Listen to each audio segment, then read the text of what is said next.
સોનલ। સુરતથી મહત્વના સમાચાર છે। સુરતના પાંડેસરામાં બાઇક ચાલકનો આતંક। 5 વર્ષના માસૂમને બાઇક ચાલકે કચડ્યો। ઘર પાસે રમી રહેલા બાળકને કચડીને બાઇક ચાલક ફરાર થયો છે।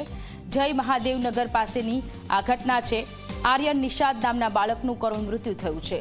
લાડકવાયાના મોતથી પરિવારમાં આક્રંદ। સુરતમાં બેફામ બાઇક ચાલકે જેણે ઘરની પાસે રમી રહેલા 5 વર્ષીય બાળકને કચડી અને ફરાર થઈ ગયો। 5 વર્ષીય બાળક કે જેનું મૃત્યુ થયું છે। જય મહાદેવનગર પાસેની આ ઘટના છે। પુત્ર ગુમાવતા પરિવાર શોકમાં ગરકાવ।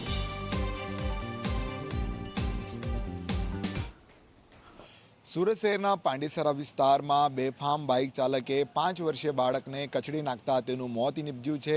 પરિવાર જે છે સુરત નવી સિવિલ હોસ્પિટલ પીએમ ખાતે છે। સમગ્ર ઘટનાની જો વાત કરવામાં આવે, પાંડેસરાના જય મહાદેવનગરમાં જે બાળક જે છે રહેતો હતો અને પોતાના ઘર બહાર જ રમી રહ્યો હતો ત્યારે રફતારે આવી રહેલી જે બાઇક ચાલક જે છે તેને બાળકને કચડી નાખ્યો હતો અને તેને ગંભીર ઇજાઓ પહોંચી હતી। ત્યારે સારવાર માટે હોસ્પિટલ ખાતે લાવવામાં આવ્યો હતો, પરંતુ બાળકને સારવાર મળે તે પહેલાં જ મોત નીપજ્યું છે। આપણે જાણીશું।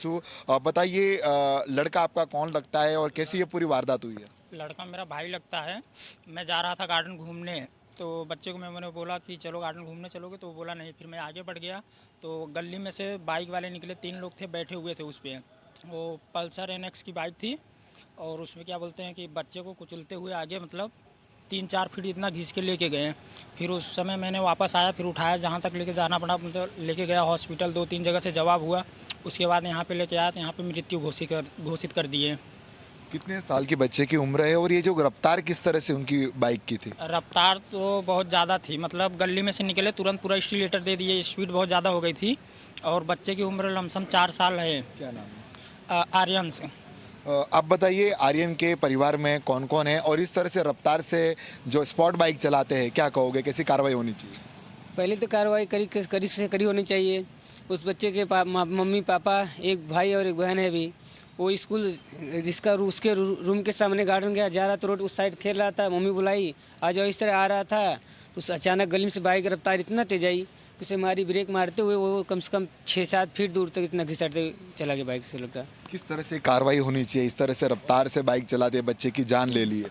कार्रवाई तो कड़ी से कड़ी होना चाहिए, क्योंकि आज इस बच्चे के साथ हुआ है, आज आगे चल के कितने बच्चों के साथ होगा। इससे हमेशा चलते रहते हैं बाइक से। तो इन लोगों का कैसे कहर है आपके वहाँ पे, हमेशा इस तरह से बाइक दौड़ाते हैं? हाँ, ये तो पहली बार ऐसा हुआ है, दूसरी बार हुआ है, तीसरी बार हुआ गया है, क्योंकि इसका डेथ हो गया। बाकी सब एक्सीडेंट नॉर्मल थे।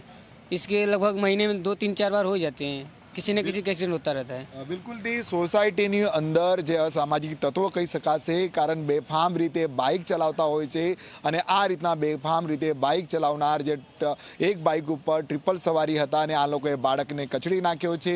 પરિવાર જણાવી રહ્યું છે કે બાળકને જે રીતના ગંભીર ઇજાઓ પહોંચી હતી, સિવિલ હોસ્પિટલ ખાતે લાવવામાં આવ્યો હતો, પરંતુ સારવાર મળે તે પહેલાં જ બાળકનું મોત નીપજ્યું છે। સમગ્ર ઘટનાને લઈને પરિવાર શોકમાં મગ્ન થઈ ગયો છે અને આ બાઇક ચાલક ઉપર કડકમાં કડક કાર્યવાહીની માંગ કરવામાં આવી રહી છે। ત્યારે સમગ્ર મામલે પાંડેસરા પોલીસે અકસ્માતનો ગુનો નોંધી આગળની કાર્યવાહી હાથ ધરી છે।